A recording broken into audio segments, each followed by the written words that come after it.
Princess Margaret, a royal, a sometime rebel, and the runner-up. From the beginning, Margaret played second fiddle to Elizabeth. She once said to me, I never minded being the younger daughter, but I always minded the younger sister. But there was one place, 4,000 miles away, where Princess Margaret came first. The Caribbean island of Mustique.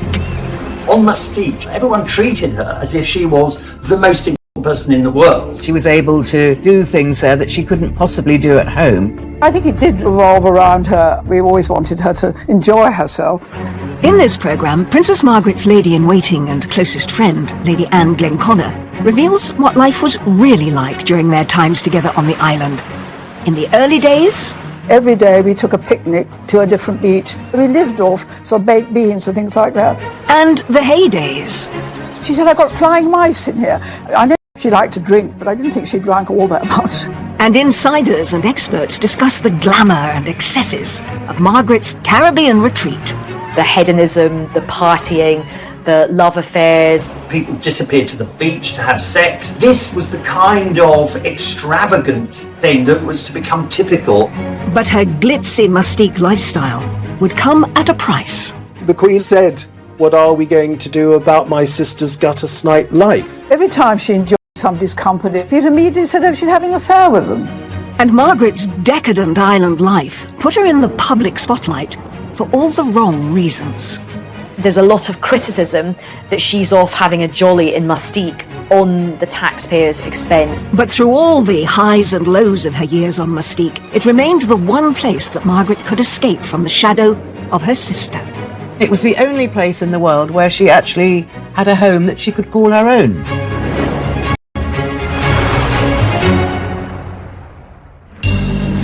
January 1976. Princess Margaret arrived by private plane on the beautiful and secluded Caribbean island of Mustique. She was here to celebrate the 50th birthday of a close friend. But she was also escaping. Back home, Margaret's marriage to Tony Armstrong-Jones, or Lord Snowdon as he was also known, had broken down. He'd had numerous affairs, and Margaret needed to get away from London and from him. And Mustique was the perfect place. Tony became a serial adulterer. What started the rumours about your marriage? You know more about this than I do, I'm afraid. The media were already making who were concerned. Her sister, Queen Elizabeth, had reached the end of her tether. The Queen had said to Prime Minister James Callaghan words to the effect of, what are we going to do about my sister's gutter snipe life? The trip to Mustique would give Margaret a chance to get away from all of her troubles and have some fun. Princess Margaret liked excess, and key to all this is that she was the centre of attention. The island was owned by Colin Tennant, later known as Lord Glenconnor, who had bought it in 1958 for £45,000. He'd always had this dream about having a proper island, I think. And Princess Margaret was so wonderful because she went along with Colin's dream. She encouraged it. Colin and Anne Glenconnor had always been part of Princess Margaret's social circle. Anne, his wife, was an extremely close friend of Princess Margaret, and she also became a lady-in-waiting. I've known her, really, ever since I was about 3. My family were always great friends of the royal families. Colin Tennant's 50th birthday was going to be a huge, excessive and glamorous party.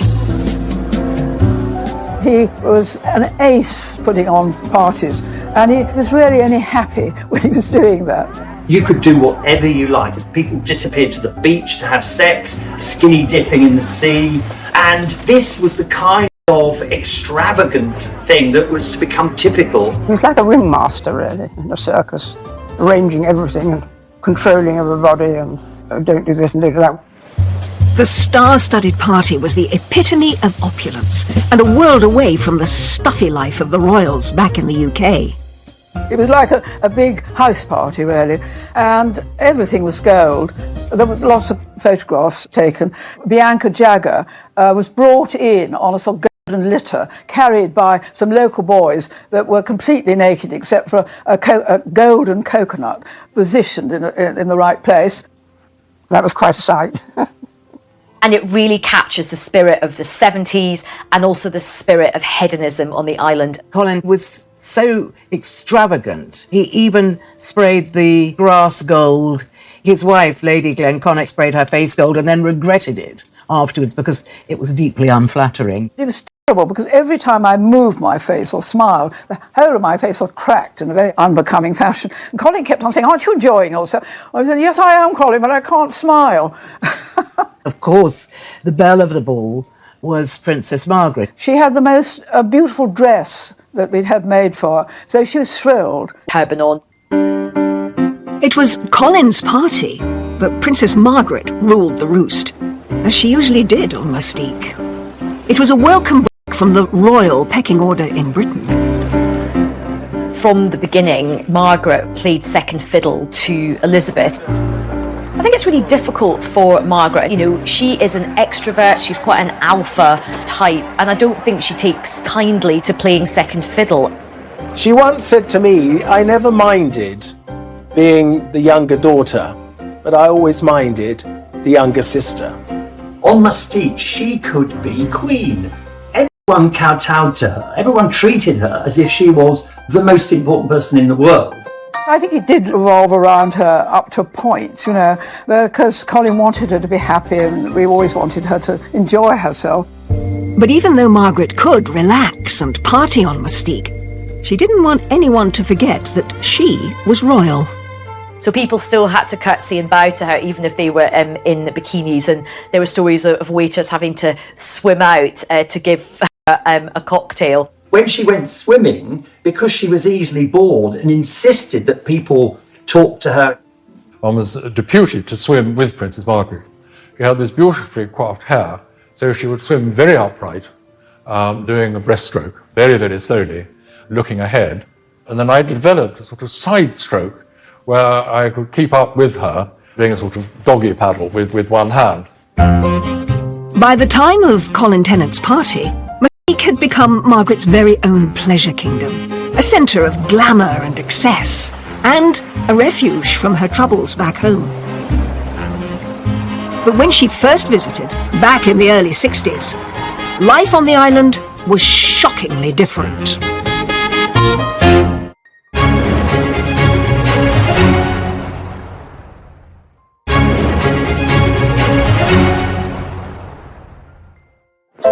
Princess Margaret's love affair with Mustique started in 1960.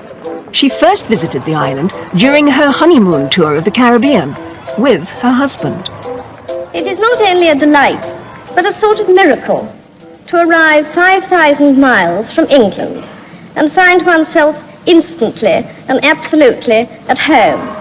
In those days, the royals had these sumptuous honeymoons, always on board Britannia. She was very familiar with all those Caribbean islands and very at home with them, and the Caribbeans really liked her and kind of understood her. During the trip, Margaret's good friends Colin and Anne Tennant invited the couple to visit the island that they had just purchased. 2 square... And it had to anchor quite far out. Then suddenly I saw a little boat being lowered. And there we were on the beach, looking pretty sort of scruffy. And these immaculate-looking sailors got out of the boat with a letter from Princess Margaret saying, you know, we've arrived, we long to see you. Mustique, in the early days, was very different to the other Caribbean stops on the royal tour. When they visited, it was just in its natural state of scrubland. The island was incredibly basic, didn't have really many people there, didn't have running water or electricity. The whole place would have been completely overgrown. She would have been bitten alive by mosquitoes, but indeed the sand was still white and lovely and the sea was a turquoise blue.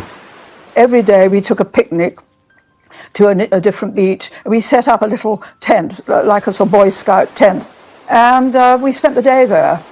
And the food, I mean, you know, because the royal family always have the most delicious food and sort of tremendous chefs in their kitchens. And we had one very old lady who really couldn't cook at all. Or she just could open tins. So we lived off sort of baked beans and things like that.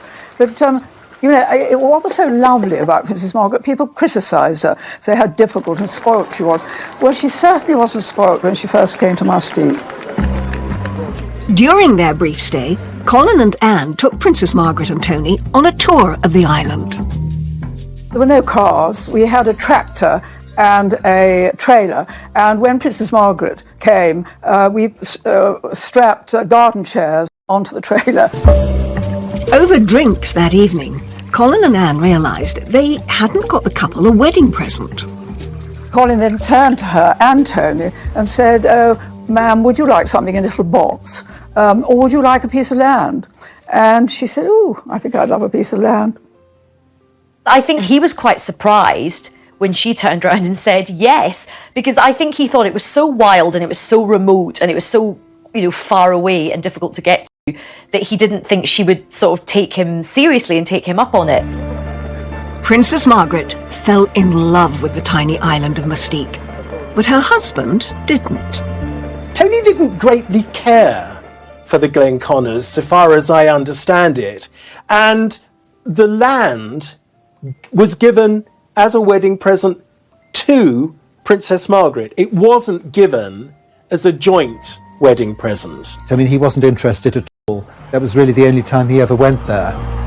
As Margaret left the little island that she'd fallen in love with, she had no idea when she'd be back. Margaret's marriage to Tony was going through a rocky patch. Rumours were rife of Tony's affairs, with men as well as women, and he was becoming less involved in Margaret's royal duties.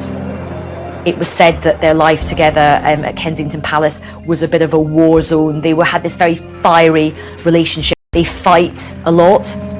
She was like a pressure cooker. She needed some kind of a safety valve. And it suddenly occurred to her that relief might come in the shape of Colin Tennant and Mustique. Margaret was thinking, I can get away from bloody Tony and all the girls he's sleeping with. Colin and Anne Tennant hadn't spoken to Princess Margaret about their gift of a plot of land on Mustique since her visit there in 1960. So when Margaret called about it, it came as a surprise. Obviously, this barren piece of scrum was of absolutely no use to her without a house.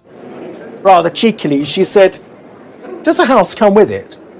When he and I were talking about this, and he actually said, "Well, I could hardly say no, could I?" He said, "So I ended up paying for the house." Margaret was famously tight-fisted. If she could avoid paying for something, she would. And of course she knew that Colin Tennant didn't mind at all. Colin wasn't a poor man. He had the money, he could afford to do it. Towards the end of 1968, Princess Margaret flew out to Mustique to start making plans for her Caribbean home. Colin and I were very nervous about having to stay because, she had been used to being, living at Kensington Palace and Windsor and Sandringham and Balmoral, and there she was going to stay. And at that time, our main house had burnt down and we were living in a sort of prefab. It was really, really simple.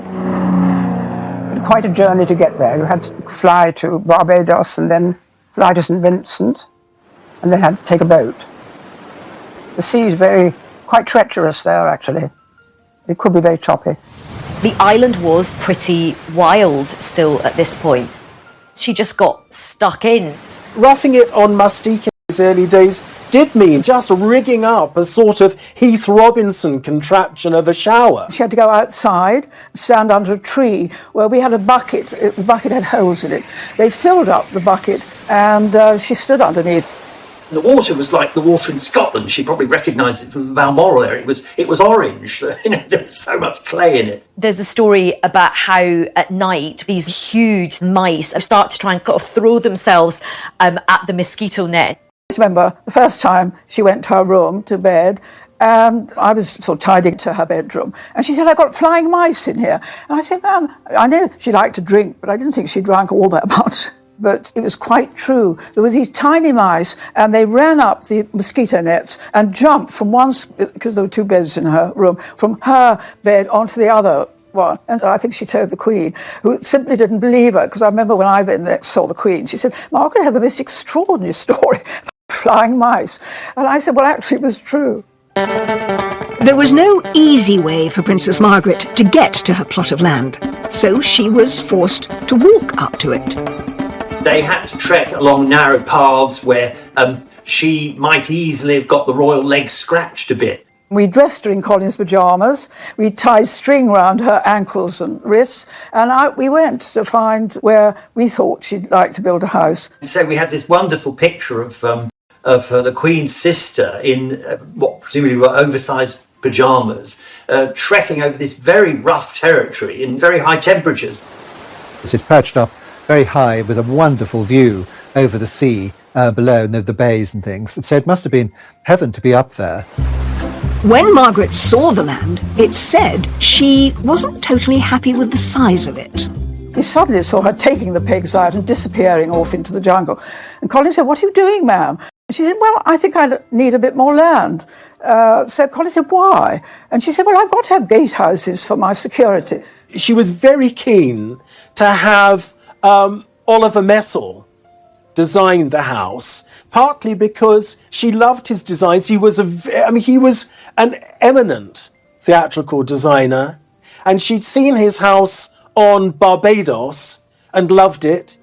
It is extraordinary that as Princess Margaret demanded more and more, she demanded perfection when the house was being designed. I don't think it ever occurred to her to offer to pay for some of the work. As work on Margaret's house got underway, Colin Tennant picked up the bill for everything. And soon the princess realised that her new house could be the perfect place to invite her gentleman friends. It was a very discreet spot if she wanted to bring any lovers there. I think it was more because she needed to feel better about herself. She'd been rejected effectively by Tony and she didn't like it. One of the most persistent of Mustique rumours was that Princess Margaret met and had a relationship with a guy called John Bindon. Margaret first met John Bindon when he was on holiday on the island. He is supposed to have shown his party trick to Princess Margaret. With his member. The last thing Princess Margaret was a prude, so she'd have loved his party trick and she'd have laughed. There was a photograph of them together, not in any compromising situation, but of course the rumour mill went into overdrive and there was lots of speculation that they were having this clandestine, illicit affair. He certainly boasted about it, and he talked quite vividly about his affair with Margaret. But maybe that was just him, but certainly the story took legs, and subsequently there have been several films made about it. John Bindon's wasn't the only name romantically linked to the princess. Margaret was photographed with many men, like this one, where she looks captivated by the front man of the Rolling Stones. Mick Jagger was persuaded very early on, and apparently by Princess Margaret. He was persuaded to buy a house on Mustique, which he still has. Princess Margaret was great friends with Mick, and of course they'd lived on the island together. People said they had an affair. It's absolutely untrue. Every time she enjoyed somebody's company or laughing with them or dancing with them, you'd immediately said, oh, she's having an affair with them. And absolutely untrue. There were always tons of rumours circulating about what was happening in Mustique because it was such a party island and everybody just mixed. Everybody would go to each other's houses. Princess Margaret's house was finally completed in February 1972. It had 4 bedrooms, a swimming pool, and stunning views over the coast, as seen in these images from the ITV programme Wish You Were Here. Princess Margaret christened her holiday getaway Les Jolies Eaux, Pretty Waters. It was most often described as a villa, the princess's Caribbean villa. And she didn't like that. She said, a villa? It's not a villa. It makes it sound like something you'd find in Brighton. She said it wasn't a villa. It was a single-storey house. It was amazing that she built a house, and that, of course, encouraged other people to come. Interesting thing is it was really the only home she ever actually owned, because in London she lived at Kensington Palace, which is not, which is just where princes and princesses live, but they own those places themselves. One thing that Princess Margaret put on the wall inside her house was a framed copy of Antigone's portrait of the Queen. This stern portrait was an imposing reminder of her royal duty back home. You know, it was one place in the world that she could completely relax. She felt very free there at home. Princess Margaret's house on Mystique was one of 17 estates eventually designed and built on the island by Oliver Messel. But as the island developed and the rich and famous began to flock there, the press began sniffing around. And before too long, that would cause trouble. Princess Margaret's two lives, this party girl who loved living dangerously, combined with the formal role she had as the Queen's sister, was very soon to be thrown into chaos.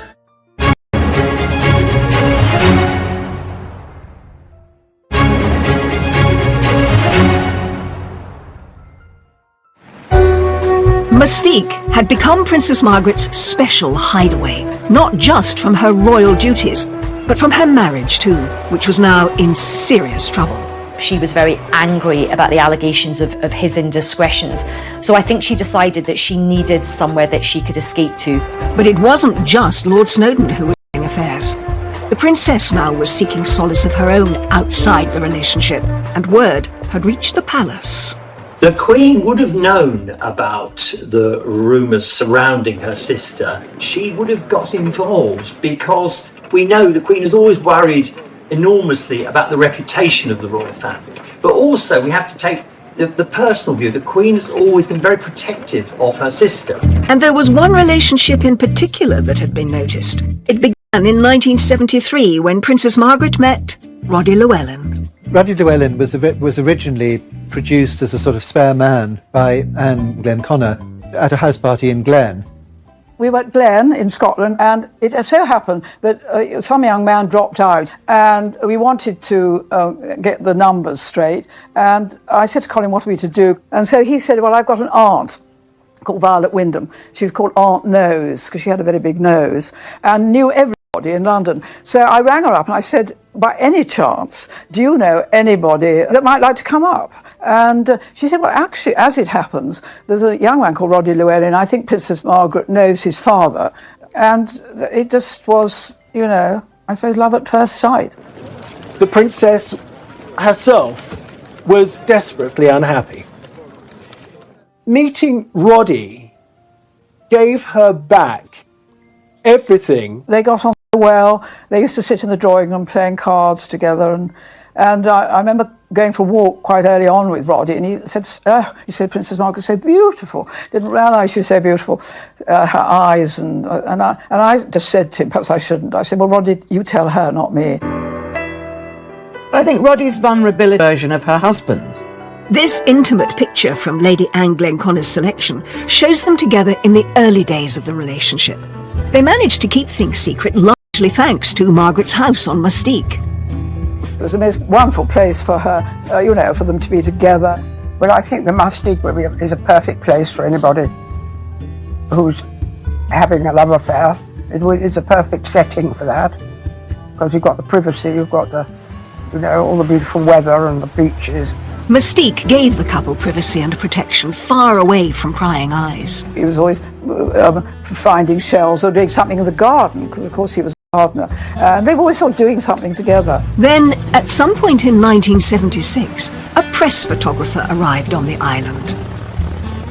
Colin Tennant had been a very jealous monitor of who could and who couldn't visit Mystique. But he had at some time then decided it was good for business to have upmarket groups visit the island. But in 1976, unknown to anybody on the island, one member of the group that had been allowed to visit was one of Rupert Murdoch's employees, an Australian journalist. And he seized the moment with his long-distance lens.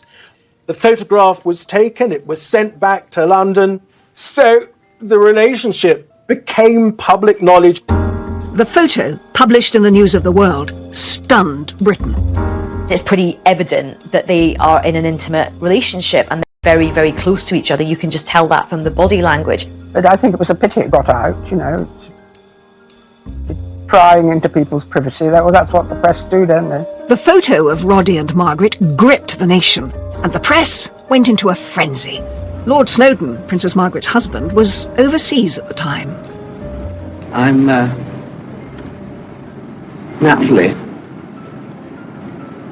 desperately sad in every way. He was furious because he looked like he'd been cuckolded by a younger man, and that didn't appeal to his vanity. Lord Snowdon, is there any hope of a reconciliation? Thank you, Lady Smith. It gave him the opportunity, in a sense, to look slightly like the wronged husband, which, of course, was very far from the truth.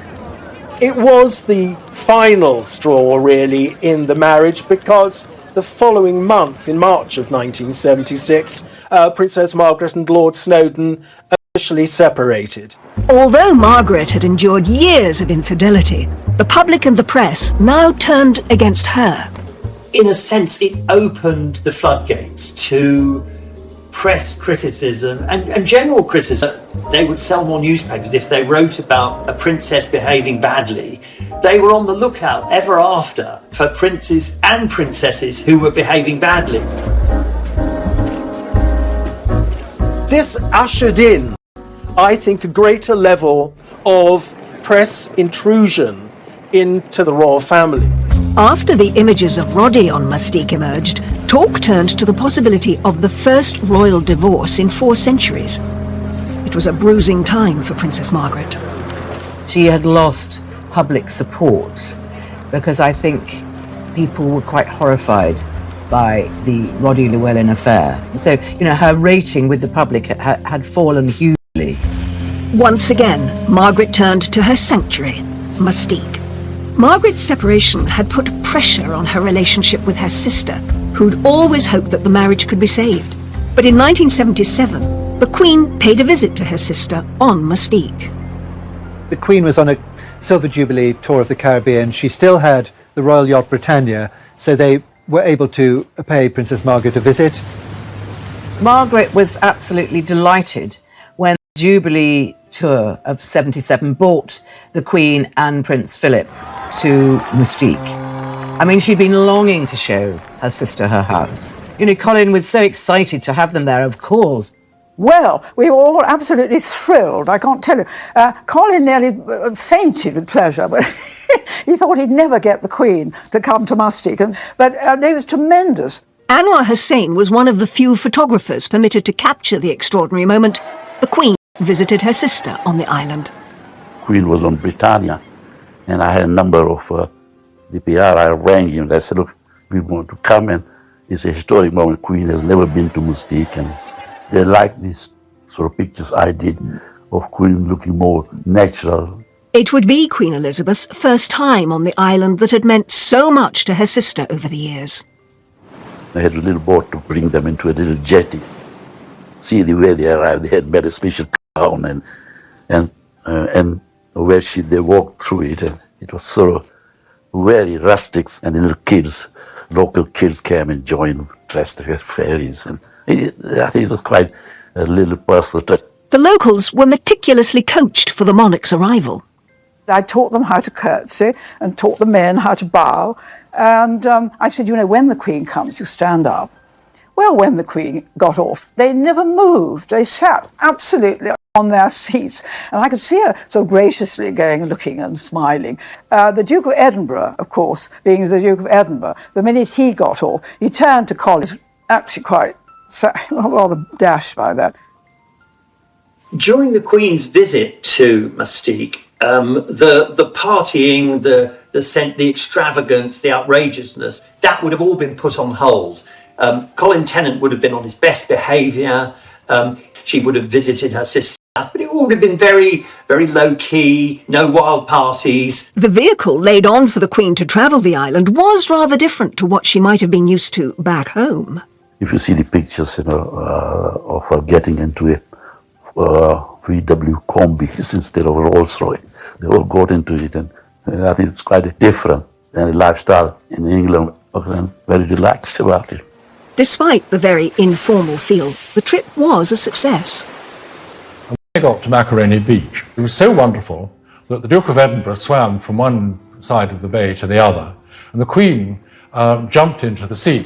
I think the fact that the Queen went swimming in Mustique shows you how secluded Macaroni Bay was, particularly to think that, you know, the Queen was able to swim without prying eyes, and nice to know that the Queen got to do something just fun for her and wasn't always on duty. And I think what was nice was she had a lovely relaxing day.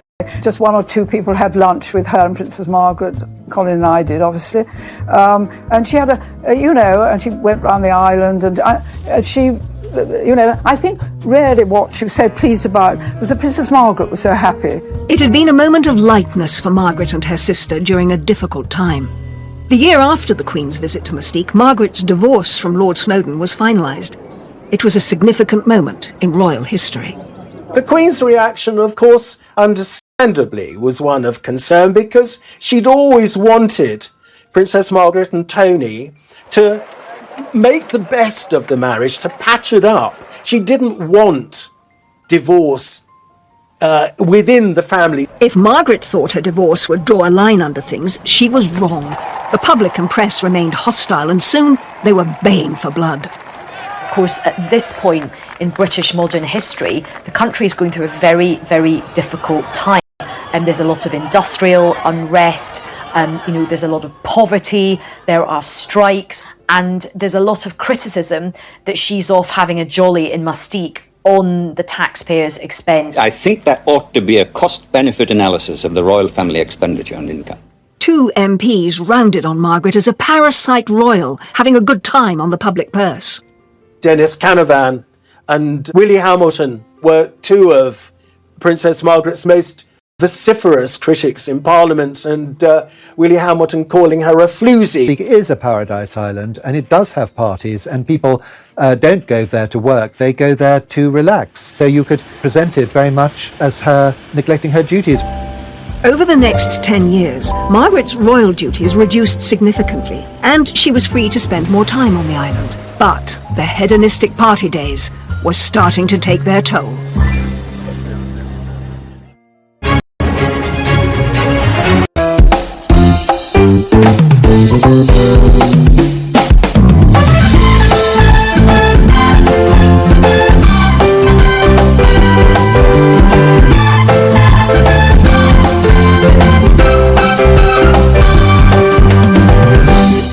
Chuyện ngày xưa tôi thả những cành diều dây lướt trên bầu trời phiêu du cùng áng mây, hòa trong gió tiếng sao vang từ đâu giây phút cao, cùng nhau chia phe chơi tròn rừng dưới bóng cây đa già bên sân đình bãi sông, làm con sông chu dịch chỉ kiều la trò chơi rực rỡ. Kỷ niệm xưa mãi sống trong cuộc đời tôi, hằng tin tôi thơ. Rồi ngày tháng trôi đi, bao nhiêu mong ước xa xưa chỉ còn là kỷ niệm từng đêm tôi nhớ về.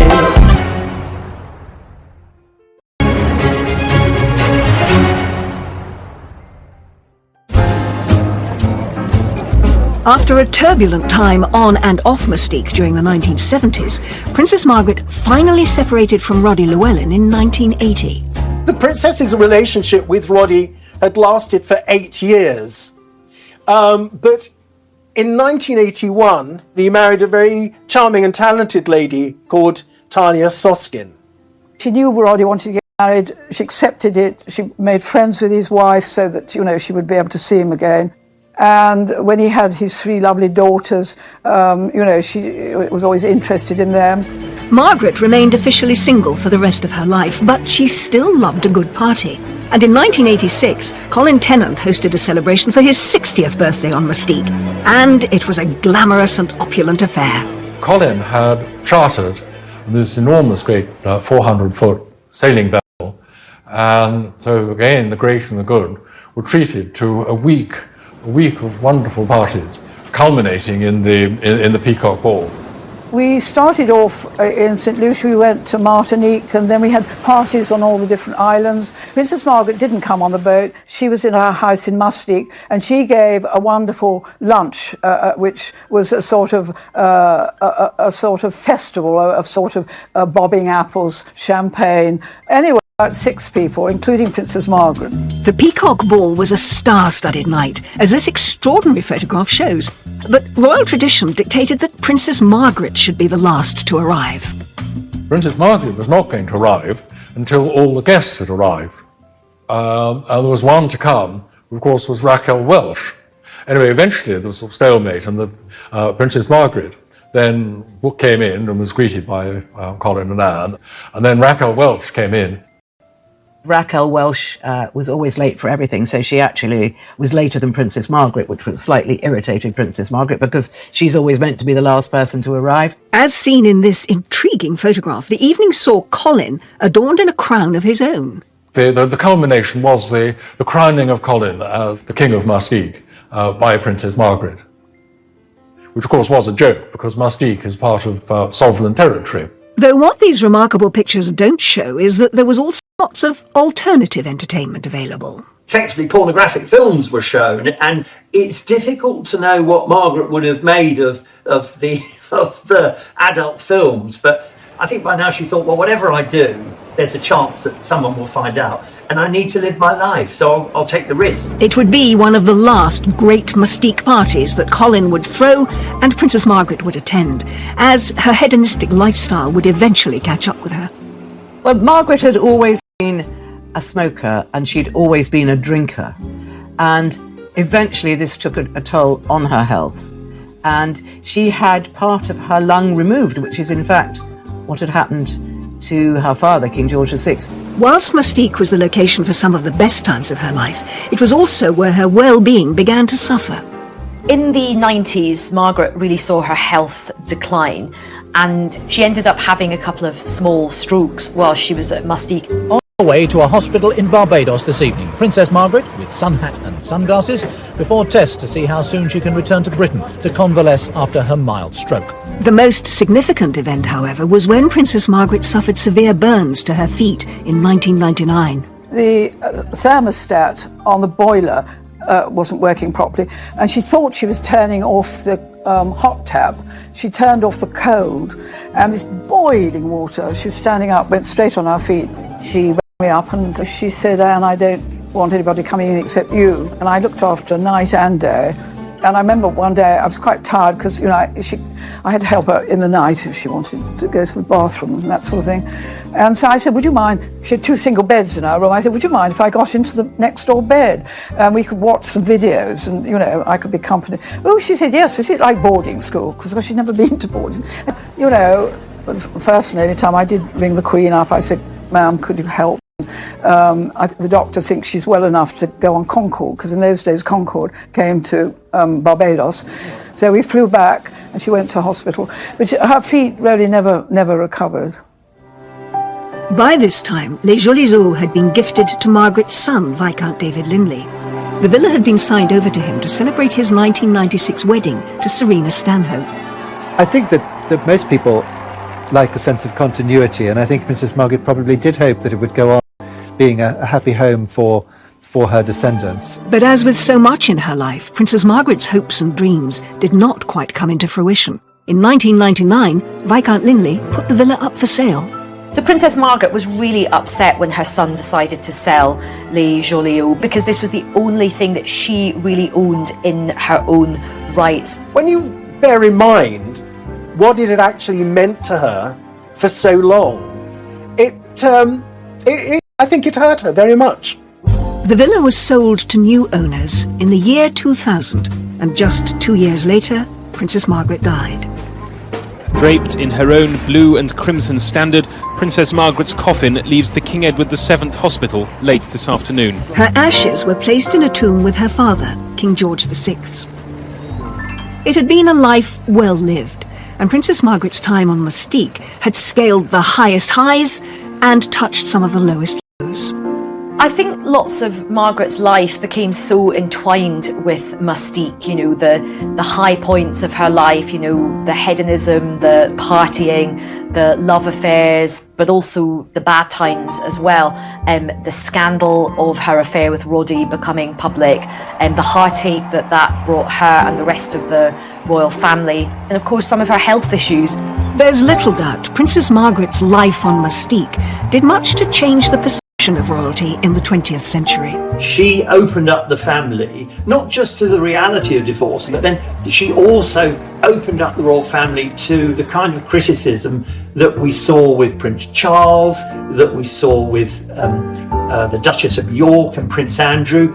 Probably none of that, or much less of that criticism, that focus, would have happened but for Princess Margaret's behaviour on Mustique. Margaret's legacy will forever be tied to an island a little more than 2 miles across, 4,000 miles away.